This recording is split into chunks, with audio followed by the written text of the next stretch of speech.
आखिर बिहार को क्यों चुना गया है आतंकवादियों के द्वारा भारत में घुसने के लिए? बिहार में हाल ही में इलेक्शंस भी चल रहे हैं, अगर आपको पता हो तो। आज के वीडियो में सारी की सारी चीजों पे डिटेल में बात करने वाले हैं। अगर आपको वीडियो पसंद आए तो वीडियो को लाइक करें, शेयर करें और चैनल को सब्सक्राइब करें। अब आपको पता है, खुफिया एजेंसी के द्वारा ये बताया जा रहा है कि नेपाल से 3 आतंकवादी भारत में घुस चुके हैं और वो बिहार के बॉर्डर से घुसे हैं। अब आपको पता होगा, ये जैश-ए मोहम्मद जैसी ऑर्गेनाइजेशंस, जो कि आपको पता है यूएन डेजिग्नेटेड टेररिस्ट ऑर्गेनाइजेशंस हैं दोस्तों, उनसे लिंक करते हुए ऐसे लोग पकड़े जा रहे हैं। और बिहार में हाल ही में इलेक्शंस होने वाले हैं और इलेक्शंस का माहौल चल रहा है। तो क्या सिर्फ ये एक फेक न्यूज है या प्रोपेगेंडा फैलाया जा रहा है, या फिर ये सच में ऐसा हो रहा है? आइए जानते हैं। अब सबसे पहले हम बात करें तो ये आतंकवादियों की आईडीज हैं, पासपोर्ट्स हैं जो दिखाए जा रहे हैं। न्यूज में दिखाया गया है कि कौन कौन ये आतंकवादी अब पाकिस्तान से ये आए हुए हैं। जैसे आप देख सकते हैं, मोहम्मद पाकिस्तानी लिखा हुआ है, आदिल पाकिस्तानी लिखा हुआ है इसमें, और एक और है अवान। अब ये हैं हुसैन अली। ये सब कौन है दोस्तों? पाकिस्तानी हैं। और यही 3 यंग लड़के दोस्तों, आप देख सकते हो, पाए गए हैं कहाँ पे? बिहार में। अब क्यों ऐसा? तो बिहार के क्या हो, आतंकी हमले हो सकता है कि ये बहुत बड़ा हमला प्लान कर रहे हों और हमारी पुलिस फोर्स ने क्या किया है, इन्हें पकड़ लिया है और ये जो भी कारनामे को अंजाम देना चाहते थे वो रोक दिया गया है। स्टिल हमारे लिए क्या है, बहुत बड़ा मुद्दा है, बहुत बड़ा खतरा है इससे। क्यों? क्योंकि नेपाल और बिहार की जो भी लिंक करते हैं स्टेट्स नेपाल से, उनकी बॉर्डर जो है वो पोरस है, इतना ज्यादा फेंसिंग नहीं किया हुआ है। तो अब क्या भारत को इस फेंसिंग को स्ट्रिक्ट करने की जरूरत है? क्या करने की जरूरत है? अब यहाँ पे आप देखोगे कि नेपाल बॉर्डर से बिहार के जो दाखिले हुए हैं आतंकी, पुलिस ने क्या किया है ये बताया है। अब कौन कौन सी डिस्ट्रिक्ट्स हैं ऐसी, तो भागलपुर और अन्य जिलों में भी ये अलर्ट जारी किया गया है। सीतामढ़ी हो गई आपकी, मधुबनी हो गई, पश्चिम चंपारण हो गई। अब मैं आपको अगर दिखा दूं तो आप देख सकते हैं, ये जो है ये नेपाल का मैप है। यहाँ पे बिहार, उत्तर प्रदेश, उत्तराखंड, सिक्किम।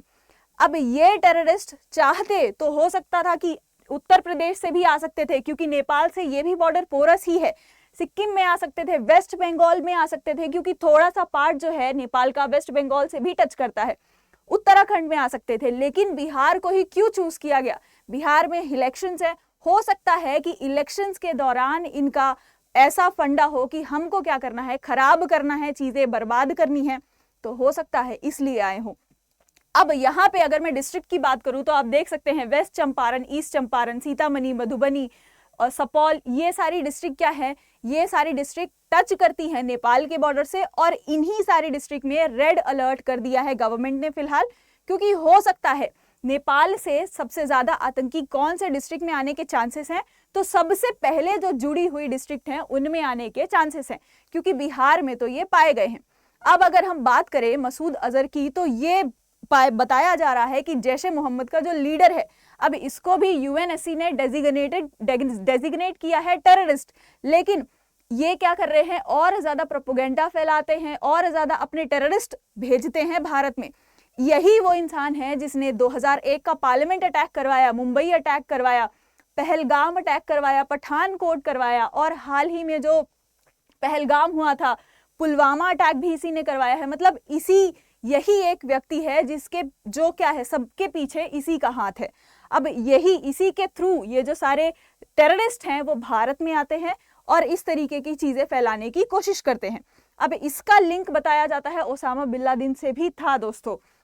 मतलब क्या फिर से ये लोग कुछ भारत में बड़ा करने का प्लान कर रहे हैं? अब यहाँ पे आप देखेंगे पहलगाम में क्या हुआ था, यही जो शख्स है, यही जो व्यक्ति है, हमने ऑपरेशन सिंदूर में ऐसी जगह पे बॉम्ब फोड़े थे जहां पे इसके 10 रिलेटिव्स जो हैं वो मारे गए थे, आपको पता होगा। अब क्या ये इंसान जैश-ए मोहम्मद उसी चीज का भारत से बदला लेने के लिए ये कर रहा है?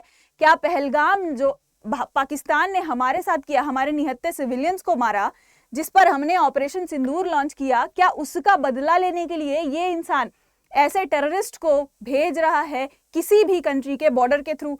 यानी नेपाल को यूज किया जा रहा है। अब नेपाल के साथ भी हमारे रिलेशन बहुत अच्छे थे, लेकिन आप देख रहे होंगे कुछ बॉर्डर डिस्प्यूट को लेकर, कुछ रिलेशंस को लेकर, क्योंकि अब चाइना और इंडिया के रिलेशन अगर अच्छे ट्रैक पे जा रहे हैं तो नेपाल को बहुत दुख हो रहा है वहां पे।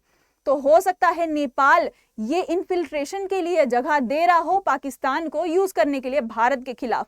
तो अगर नेपाल ऐसा कर रहा है तो इंडिया को बहुत ज्यादा चौकन्ना रहना पड़ेगा। अब अप्रैल 2020 में ये श्रीनगर के बाग आप देख सकते हैं, यहाँ पे अक्टूबर 2001 के दंगे, मतलब ये लिस्ट है पूरी जो कि इस व्यक्ति ने प्लान की और एग्जीक्यूट किया। अब आगे आने वाले समय में ये कुछ प्लान कर रहा हो उससे पहले ही हम क्या कर रहे हैं, इसे पकड़ने की कोशिश में लगे रहते हैं। अब यहाँ पे देखोगे आपकी, मैं सबसे पहले बताऊं तो जम्मू एंड कश्मीर इस जगह पे सबसे ज्यादा रेड अलर्ट हाई रहता है जहां से पाकिस्तानी टेररिस्ट आ सकते हैं। लेकिन पाकिस्तान ने इस बार क्या किया है, यहां से सबसे पहले फ्लाई करके वो नेपाल में गए हैं। नेपाल से क्योंकि पोरस बॉर्डर है तो बिहार में भेजा जा रहा है, भारत के अन्य स्टेट्स में भेजा जा रहा है। मतलब पहले पाकिस्तानी टेररिस्ट नेपाल में जाएंगे फ्लाइट से, उसके बाद कहां पे आ रहे हैं, बिहार जैसे स्टेट्स में आ रहे हैं। अभी बिहार को चूज किया है क्योंकि वहां पे आपको पता है इलेक्शंस और मुद्दा चल रहे हैं वहां पे बहुत सारे।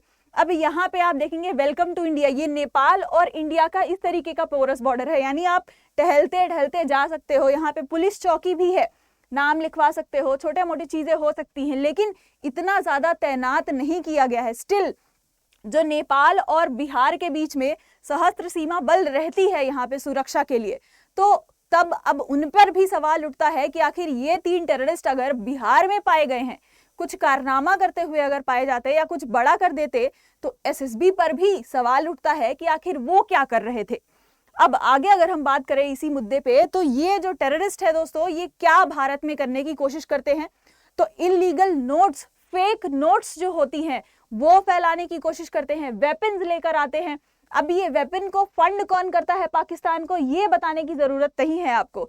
यही फंड वेपन के लिए किया जाता है, ड्रग्स के लिए किया जाता है, फेक करेंसी नोट्स के लिए किया जाता है भारत के खिलाफ कई इंटरनेशनल डेवलप्ड कंट्रीज के द्वारा।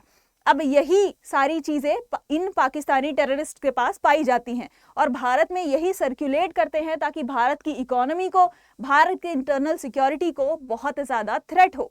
और सचमुच इससे भारत को थ्रेट हो सकता है।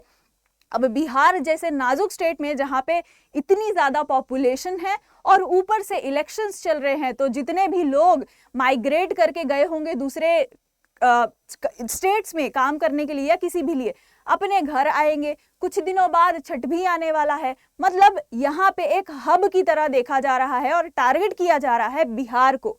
क्यों दूसरे स्टेट्स में नहीं गए, ये बहुत बड़ा सवाल है।